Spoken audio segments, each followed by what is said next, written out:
Waalaikumsalam. Mudah-mudahan kita termasuk yang akan mendapatkan syafaat yang di akhir kelak. Amin ya rabbal Alamin. Yang terhormat kepada Bapak Ibu Dewan Juri, yang saya hormati kepada seluruh hadirin wal hadirat se-Kabupaten Tanggamus yang afwan tidak bisa saya sebutkan satu persatu namanya.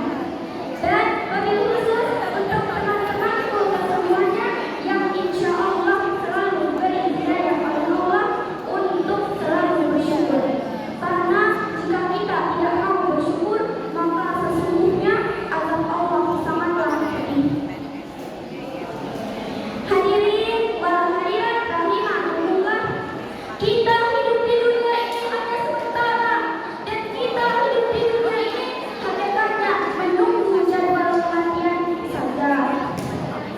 Jangan dikira hidup kita selalu sehat akan jauh dari kematian, dan jangan dikira hidup kita selalu sakit akan dekat dengan kematian.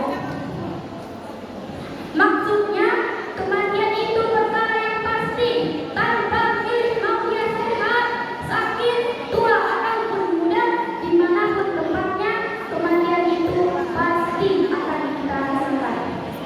Sebab Allah Subhanahu wa Ta'ala berfirman dalam surah Al-Ankabut ayat 57. A'udzu billahi minasy syaithanir rajim.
Betul, betul.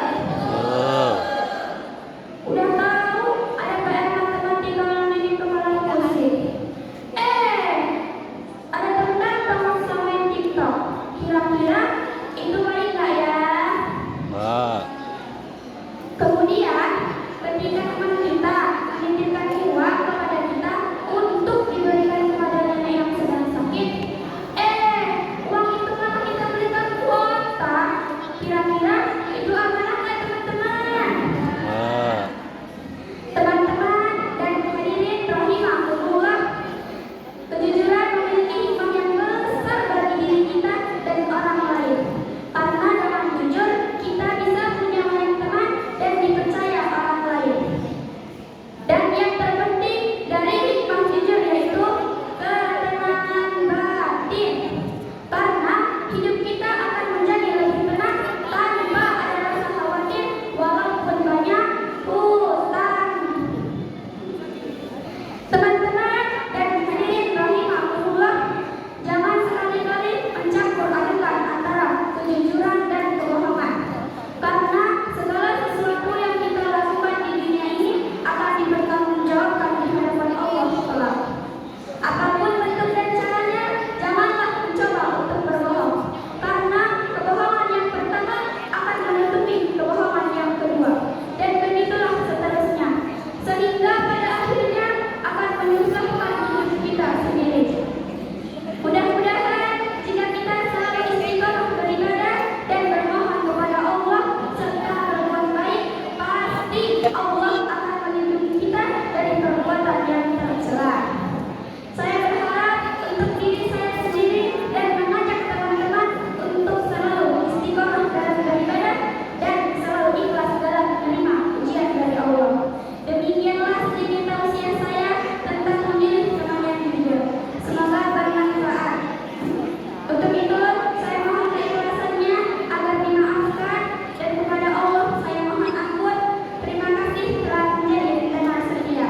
Akhir kata, wallahul muwaffiq ila aqwamit thoriq. Wassalamualaikum warahmatullahi wabarakatuh.